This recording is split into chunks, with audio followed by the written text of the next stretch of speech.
Hi പ്രിയമുള്ള സുഹൃത്തുക്കളെ, മാങ്ങയുള്ള മാവിൽ കല്ലേറ് വരും എന്നതുപോലെയാണ് ശ്രീ നരേന്ദ്രമോദിയുടെ കാര്യം.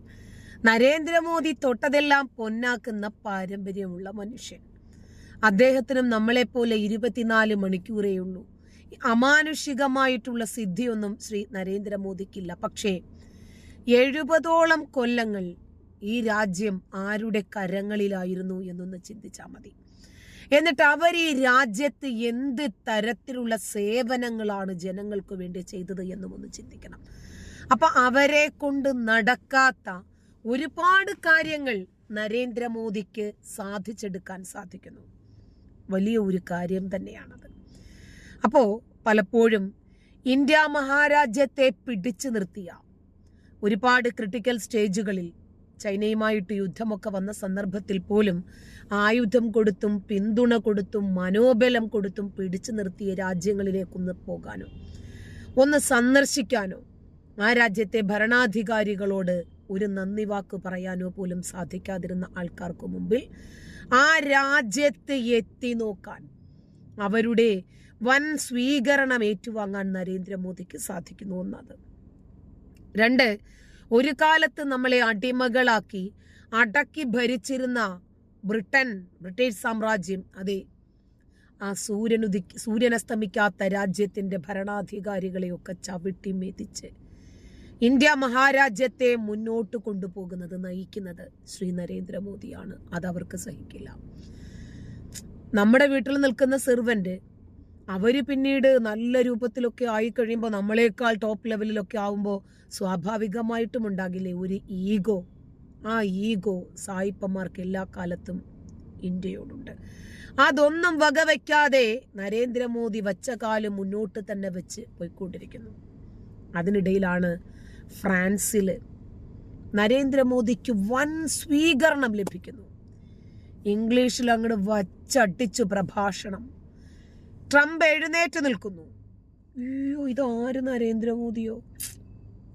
ജസ്റ്റിൻ ട്രൂഡോ കൈയടിക്കുന്നു. ഇമ്മാനുവൽ മാക്രോൺ കണ്ണു തുറന്നു നിൽക്കുന്നു. അയ്യോ, ഉണ്ടക്കണ്ണും തള്ളി.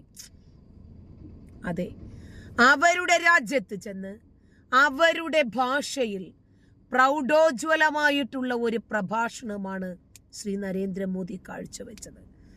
ലോക ജനങ്ങൾ മുഴുവനും അത് കേൾക്കുന്നു. ഒന്നാമത്തെ കാര്യം, ട്രാൻസ്ലേറ്റ് ചെയ്യുമ്പോഴുണ്ടാകുന്ന പ്രയാസങ്ങളുണ്ടല്ലോ. നരേന്ദ്രമോദി ഹിന്ദിയിൽ സംസാരിക്കുന്നതാണ് നമ്മൾ കേട്ടിട്ടുള്ളത്.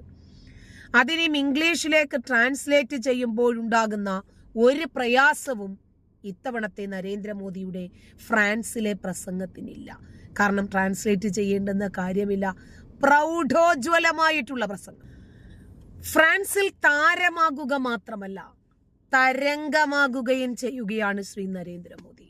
അവിടെ നരേന്ദ്രമോദിയുടെ ഫ്രാൻസിലെ സ്ഥാനമുണ്ടല്ലോ, എത്ര രാജ്യങ്ങൾ പങ്കെടുക്കുന്ന ഒരു വേദി. അതിൽ ഇന്ത്യ അഭിമാന സ്തംഭമായി നിൽക്കുകയാണ് ആ രാജ്യങ്ങൾക്കിടയിൽ. നമുക്കൊരു വീഡിയോ ഒന്ന് കാണാം, നമുക്ക് കൂടുതൽ കാര്യങ്ങൾ ബോധ്യപ്പെടും. നോക്കൂ, ഇത് നമ്മുടെ ഫ്രാൻസിൽ പാരീസിൽ വെച്ച് നടക്കുന്ന AI സബ്മിറ്റുമായി ബന്ധപ്പെട്ട് അത് അവസാനിക്കുന്ന സമയത്ത് ലാസ്റ്റ് എടുത്തൊരു ഫോട്ടോ സെഷനിലുള്ള ദൃശ്യങ്ങളാണ്. ഇവിടെ ഇന്ത്യയുടെ പ്രധാനമന്ത്രി നരേന്ദ്രമോദിയുടെ പൊസിഷൻ ശ്രദ്ധിക്കുക. അമേരിക്കയുടെ വൈസ് പ്രസിഡന്റ് അടക്കം പങ്കെടുത്ത ഒരു വേദിയാണെന്ന് നമ്മൾ ഓർക്കണം. ഇന്ത്യൻ പ്രധാനമന്ത്രി കൂടാതെ ചൈനയുടെ പ്രൈം മിനിസ്റ്റർ, കാനഡയുടെ പ്രധാനമന്ത്രി ജസ്റ്റിൻ ട്രൂഡോ തുടങ്ങിയവരൊക്കെ പങ്കെടുത്ത ഒരു വേദിയാണിത്. മാത്രമല്ല യൂറോപ്യൻ യൂണിയന്റെ പ്രസിഡന്റ് അടക്കം ഈ ഒരു ഉച്ചകോടിയിൽ പങ്കെടുത്തിട്ടുണ്ട്. ഈ ദൃശ്യങ്ങളിൽ നോക്കുക, ഇന്ത്യയുടെ പ്രധാനമന്ത്രി നരേന്ദ്രമോദി ഈ ഫോട്ടോ സെഷനിൽ ശരിക്കും മധ്യഭാഗത്തായിട്ട് തന്നെ നിൽക്കുന്നുണ്ട്. അദ്ദേഹത്തിന് തൊട്ടടുത്തായിട്ട് നിൽക്കുന്നത് നമ്മുടെ ഫ്രാൻസിലെ പ്രസിഡന്റ് ആയിട്ടുള്ള ഇമ്മാനുവൽ മാക്രോൺ, അദ്ദേഹത്തിന്റെ തൊട്ടടുത്ത് നമ്മുടെ UN ജനറൽ സെക്രട്ടറിയാണ് നിൽക്കുന്നത്. സോ ഈ ഒരു നിരയിൽ നോക്കിക്കഴിഞ്ഞാൽ ഇന്ത്യൻ പ്രധാനമന്ത്രി ഫ്രഞ്ച് പ്രസിഡന്റിന്റെ തൊട്ടടുത്ത് ഇതിൽ മധ്യസ്ഥാനത്തായിട്ട് തന്നെ ഉണ്ട്. ഇത് ഇന്ത്യക്ക് എത്രത്തോളം വലിയ പ്രാധാന്യമാണ് ഫ്രാൻസ് കൊടുക്കുന്നത് എന്നതിന്റെ തെളിവാണ്. ഞാൻ ഫ്രാൻസ് എന്ന് എടുത്ത് പറയാൻ കാരണം, ഈ ഒരു പ്രോഗ്രാം അവിടെ നടത്തുന്നത് ഫ്രാൻസാണ്. ഫ്രാൻസിൽ വെച്ചാണ് ഇത് നടക്കുന്നത്. ഇത് ഇതിനോടൊപ്പം തന്നെ കൂട്ടിച്ചേർത്ത് വായിക്കേണ്ട മറ്റൊരു കാര്യം കൂടിയുണ്ട്. കുറച്ച് മുമ്പായിട്ട് നമ്മുടെ ഫ്രഞ്ച് പ്രസിഡന്റ് ഇമ്മാനുവൽ മാക്രോൺ പറഞ്ഞത് ഇന്ത്യയും ഫ്രാൻസും ഏതാണ്ട് ഒരേ അവസ്ഥയിലൂടെയാണ് കടന്നു പോകുന്നത്. കഴിഞ്ഞ ദിവസം നമ്മുടെ വാർത്താ മാധ്യമങ്ങളൊക്കെ കവർ ചെയ്തൊരു വാർത്തയാണ്. അതായത് ഇവിടെ ഫ്രഞ്ച് പ്രസിഡന്റ് പറഞ്ഞത്, അതായത് ഞങ്ങൾ ഫേസ് ചെയ്യുന്ന, അല്ലെങ്കിൽ ഞാൻ ഫേസ് ചെയ്യുന്ന അതേ ഇഷ്യൂസ് തന്നെ പ്രധാനമന്ത്രി നരേന്ദ്രമോദിയും ഫേസ് ചെയ്യുകയാണ്. ഇന്ത്യയും ഫ്രാൻസും എന്ന് പറയുന്നത് 2 ഗ്രേറ്റ് പവേഴ്സ് ആണ്. ഇരു രാജ്യങ്ങൾക്കുമിടയിൽ സ്പെഷ്യൽ ആയിട്ടുള്ള ഒരു റിലേഷൻഷിപ്പ് ഉണ്ട്. ഈ 2 രാജ്യങ്ങളും യുണൈറ്റഡ് സ്റ്റേറ്റ്സ് ഓഫ് അമേരിക്കയുമായിട്ട് സഹകരിക്കാൻ ആഗ്രഹിക്കുന്നുണ്ട്. ഞങ്ങൾ ചൈനയുമായിട്ടും സഹകരിക്കാൻ ആഗ്രഹിക്കുന്നുണ്ട്. പക്ഷേ ഒരു രാജ്യത്തെയും ഡിപ്പെൻഡ് ചെയ്യാൻ ഞങ്ങൾ ആഗ്രഹിക്കുന്നില്ല. ഒരു ഫ്രഞ്ച് പ്രസിഡന്റ് ഇങ്ങനെ പറയുന്നത് ഇത് ആദ്യമാണ്. എന്തുകൊണ്ടെന്നറിയോ? ഇന്ത്യയെ കുറിച്ച് അദ്ദേഹം പറഞ്ഞതുകൊണ്ടല്ല, സ്വയം ഈ ഫ്രാൻസ് എന്ന് പറയുന്നത് ഒരു G7 മെമ്പറാണ്, കൂടാതെ നാറ്റോ മെമ്പറാണ്, യുഎസിന്റെ ഏറ്റവും ക്ലോസ് ആയിട്ടുള്ള ഒരു സഖ്യരാജ്യമാണ്. ബ്രിട്ടൻ കഴിഞ്ഞാൽ, അല്ലെങ്കിൽ ബ്രിട്ടൻ, ജർമ്മനി, ഫ്രാൻസ്, ഇതൊക്കെയാണ് ഇറ്റലി, ഇതൊക്കെയാണ് യൂറോപ്പിലെ അമേരിക്കയിലെ ഏറ്റവും അടുത്ത സഖ്യരാജ്യങ്ങൾ എന്ന് പറയുന്നത്. അപ്പോൾ നാറ്റോ മെമ്പറാണ്, UN രക്ഷാസമിതിയിലെ സ്ഥിരാംഗമാണ്, അതോടൊപ്പം തന്നെ G7 മെമ്പറാണ്, കൂടാതെ യുഎസിനെ വളരെയധികം ഡിപ്പെൻഡ് ചെയ്യുന്ന ഒരു രാജ്യം കൂടിയായിരുന്നു ഫ്രാൻസ്. എന്ന് മുതലാണ് ഫ്രാൻസ് ഒരു ഇൻഡിപെൻഡന്റ് ഫോറിൻ പോളിസിയിൽ വിശ്വസിച്ചു തുടങ്ങിയെന്ന് അറിയാമോ? അമേരിക്കയുടെ പ്രസിഡന്റ് ആയിട്ട് ട്രംപ് വന്നത് മുതലാണ്. അവിടെ ഫ്രഞ്ച് പ്രസിഡന്റ് ഇമ്മാനുവൽ മാക്രോൺ ഒരു മാതൃകയാക്കി എടുത്തത് ഇന്ത്യയാണ്. അത് ഈ ടേമിലെ കാര്യമല്ല ഞാൻ പറയുന്നത്. കഴിഞ്ഞ തവണ അമേരിക്കയുടെ പ്രസിഡന്റ് ആയിട്ട് ട്രംപ് വന്നപ്പോഴാണ് ഫ്രാൻസ് ഒരു കാര്യം മനസ്സിലാക്കിയത്. യുഎസിനെ കൂടുതൽ ഡിപ്പെൻഡ് ചെയ്ത് പോയി കഴിഞ്ഞാൽ പണി കിട്ടാൻ ചാൻസ് ഉണ്ട്. ഇപ്പോൾ ട്രംപിന്റേതുപോലെ മനോഭാവമുള്ള ഒരാൾ അമേരിക്കയുടെ പ്രസിഡന്റ് ആയിട്ട് വരികയാണെങ്കിൽ നാളെ ഇപ്പോൾ റഷ്യയുമായിട്ടോ അല്ലെങ്കിൽ വേറൊരു രാജ്യമായിട്ടോ ഒരു യുദ്ധമോ പ്രശ്നമോ ഒക്കെ നേരിടേണ്ടി വന്നു കഴിഞ്ഞാൽ ആ സമയത്ത് ഒരു സഹായം ചിലപ്പോൾ പ്രതീക്ഷിക്കാൻ പറ്റില്ല. നാറ്റോ പോലും വേണ്ട എന്ന അഭിപ്രായമുള്ള ട്രംപ് നാറ്റോയെ തന്നെ അവസാനിപ്പിക്കാൻ സാധ്യതയുണ്ട്. ആ ഒരു സാഹചര്യത്തിൽ ഇത്രയും കാലം യുഎസിനെ ഡിപ്പെൻഡ് ചെയ്ത് നിന്നുകൊണ്ട് തന്നെ ഒരുപാട് കാര്യങ്ങളിൽ ഈ ഫ്രാൻസ് ഒക്കെ പുറകിൽ പോയി. എപ്പോഴും രക്ഷിക്കാൻ അമേരിക്ക വരുമെന്നുള്ളതായിരുന്നു ഇവരുടെ ഒരു ധാരണ. ഇപ്പോൾ യുഎനിലെ രക്ഷാസമിതി എടുത്തു കഴിഞ്ഞാൽ ഫ്രാൻസ്, ബ്രിട്ടൻ ഈ രണ്ട് രാജ്യങ്ങളുടെയും സ്ഥിരാംഗത്വം എന്ന് പറയുന്നത് എന്തിനാണ് എന്ന് തോന്നിപ്പോകുന്ന തരത്തിലായിരുന്നു കുറെ കാലമായിട്ട്. കാരണം യുഎസ് എന്താണോ പറയുന്നത് അതിനപ്പുറം ഒന്നില്ല ബ്രിട്ടനും ഫ്രാൻസിനും. സ്വതന്ത്രമായിട്ട് അവിടെ തീരുമാനം എടുക്കുന്നത് ഒന്നുകിൽ യുഎസ് എടുക്കും, ഇല്ലെങ്കിൽ ചൈന എടുക്കും, ഇല്ലെങ്കിൽ റഷ്യ എടുക്കും. അല്ലാതെ ഈ പറയുന്ന ഫ്രാൻസിനും ബ്രിട്ടനും അവിടെ ഒരു മെമ്പർഷിപ്പ് ഉണ്ട്, UN രക്ഷാസമിതിയിൽ സ്ഥിരാംഗമാണ് എന്നതിനപ്പുറം യാതൊരു തരത്തിലുള്ള സ്വതന്ത്രമായ നിലപാടുകളില്ല. അപ്പൊ ഇത് അപകടമാണെന്ന് ഇദ്ദേഹം തിരിച്ചറിയുന്നത് ട്രംപിന്റെ ആദ്യ ടേമിലാണ്. ഈ ഒരു കാലത്താണ് ഈ ഇന്ത്യയും ഫ്രാൻസും തമ്മിലുള്ള ബന്ധം ഭയങ്കര ആഴത്തിലുള്ള ഒരു സൗഹൃദമായിട്ട് വളരുന്നത്. അതിന് മുമ്പും സൗഹൃദം ഉണ്ടായിരുന്നു, കുറെ കൂടി സ്ട്രോങ് ആയിട്ടുള്ള ഒരു റിലേഷൻഷിപ്പ് ആയിട്ട് മാറുന്നത്. പിന്നീട് അത് കൂടി ഇന്നത്തെ ഒരു ലെവലിൽ എത്തിയിരിക്കുകയാണ്. അതായത്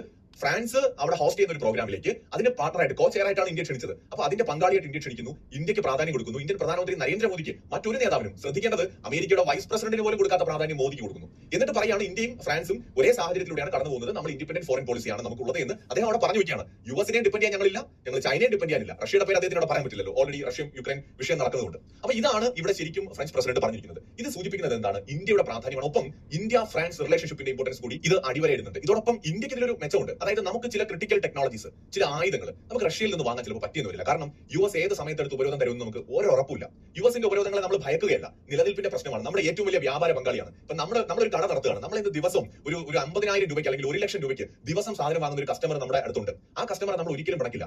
ബാക്കി എല്ലാവരും 50-നും 100-നും ഒക്കെ നമ്മളെ ഒരു ദിവസം വാങ്ങുമ്പോൾ ഒരു കസ്റ്റമർ മാത്രം 1 ലക്ഷം രൂപയുടെ സാധനം നമ്മളെ വാങ്ങിക്കൊണ്ടിരിക്കുകയാണെങ്കിൽ അയാൾക്ക് വേണ്ടിയിട്ട് ചില അഡ്ജസ്റ്റ്മെന്റ് നമ്മൾ ചെയ്യും. പാർട്ട് ഓഫ് ബിസിനസ് അല്ലേ? അതുപോലെയാണ് ഇവിടെ യുഎസ് ഇന്ത്യയുടെ ഏറ്റവും വലിയ ട്രേഡ് പാർട്ണറാണ്. യുഎസുമായിട്ട് പിണങ്ങി കഴിഞ്ഞാൽ നമ്മുടെ കച്ചവടം തന്നെ പ്രതിസന്ധിയിലായി പോകും. നമ്മുടെ വികസന സ്വപ്നങ്ങളിൽ യുഎസിനും യൂറോപ്പിനും ഒക്കെ വലിയ പ്രാധാന്യമുണ്ട്. അപ്പൊ അതുകൊണ്ട് ഇന്ത്യക്ക് അമേരിക്കയെ പിണക്കാൻ പറ്റില്ല. ഈ ഒരു സാഹചര്യത്തിൽ ചില സമയങ്ങളിൽ നമുക്ക് റഷ്യയുമായിട്ടുള്ള വ്യാപാരത്തിൽ അല്ലെങ്കിൽ ആയുധ ഇടപാടുകളിലൊക്കെ ചില പ്രശ്നങ്ങൾ വരും. ഈ സമയത്ത് നമുക്ക് സേഫ് ആയിട്ട് ഡീൽ ചെയ്യാൻ പറ്റുന്ന ഒരു പാർട്ണറാണ് ശരിക്കും പറഞ്ഞാൽ ഫ്രാൻസ്. കാരണം അമേരിക്കൻ ടെക്നോളജി അല്ല ഫ്രഞ്ച് ടെക്നോളജി, അത് ഡിഫറന്റ് ആണ്.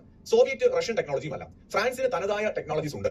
അത് എയർക്രാഫ്റ്റിന്റെ കാര്യത്തിൽ മാത്രമല്ല, സബ്മറൈൻസിന്റെ കാര്യത്തിലൊക്കെ അവർക്ക് അവരുടേതായ ടെക്നോളജി ഉണ്ട്. അപ്പം ഇപ്പൊ നമ്മൾ ഇസ്രായേലിനെ ഡിപ്പെൻഡ് ചെയ്യാൻ പോയി കഴിഞ്ഞാൽ പ്രശ്നം എന്താണെന്ന് വെച്ചാൽ ഇസ്രായേൽ കംപ്ലീറ്റ് ആയിട്ട് യുഎസ് ടെക്നോളജി ആശ്രയിച്ച് നിൽക്കുന്ന ഒരു രാജ്യമാണ്. അവർക്ക് എല്ലാ ആയുധങ്ങളും നിർമ്മിക്കാനുള്ള ശേഷിയൊന്നുമില്ല. സബ്മറൈൻസിന്റെ കാര്യത്തിൽ അല്ലെന്നുണ്ടെങ്കിൽ എയർക്രാഫ്റ്റുകളുടെ കാര്യത്തിലൊക്കെ കംപ്ലീറ്റ് ആയിട്ട് യുഎസിനെ ഡിപ്പെൻഡ് ചെയ്യുന്ന രാജ്യമാണ് ഇസ്രായേൽ. ഇസ്രായേൽ ഉപയോഗിക്കുന്ന എയർക്രാഫ്റ്റ് ഒക്കെ തന്നെ യുഎസ് മെയ്ഡ് എയർക്രാഫ്റ്റുകളാണ്. എന്നാൽ യൂറോപ്പിനകത്ത് ഫ്രാൻസ് ആണ് സ്വന്തമായിട്ട് ഡിഫറന്റ് ആയിട്ട് ടെക്നോളജി വികസിപ്പിച്ചെടുത്തുകൊണ്ട് തദ്ദേശീയമായിട്ട് ഇത്തരം എയർക്രാഫ്റ്റുകൾ നിർമ്മിക്കുന്നത്. ഈവൻ UK പോലും ഭയങ്കരമായിട്ട് യുഎസിനെ ഡിപ്പെൻഡ് ചെയ്യുന്നുണ്ട്. പക്ഷേ ഫ്രാൻസ് കുറെ കൂടി ഇക്കാര്യത്തിൽ ഇൻഡിപെൻഡന്റ് ആണ്. അവിടെയാണ് ഫ്രാൻസുമായിട്ടുള്ള ബന്ധത്തിന് ഇന്ത്യ കൊടുക്കുന്ന പ്രാധാന്യം. ഇനി ഫ്രാൻസിനെ സംബന്ധിച്ചിടത്തോളം നോക്കിയാൽ അവർ റഷ്യയുമായിട്ട് ഉടക്കണമെന്ന് ആഗ്രഹിക്കുന്നില്ല, യുഎസുമായിട്ട് ഉടക്കണമെന്ന് ആഗ്രഹിക്കുന്നില്ല, ചൈനയുമായിട്ട് പ്രശ്നം ഉണ്ടാവണമെന്ന് ആഗ്രഹിക്കുന്നില്ല. പക്ഷേ ഇൻഡിപെൻഡന്റ് ഫോറിൻ പോളിസി ഫോളോ ചെയ്യണം എന്നുള്ളതാണ് ഫ്രാൻസ് ആഗ്രഹിക്കുന്നത്. അപ്പൊ അങ്ങനെ നോക്കുമ്പോൾ ഇപ്പോ ഫ്രാൻസിനോടൊപ്പമാണ് ഇന്ത്യ മഹാരാജ്യത്തെ കൂട്ടിക്കെട്ടി സംസാരിച്ചത്, താരതമ്യം ചെയ്തത്.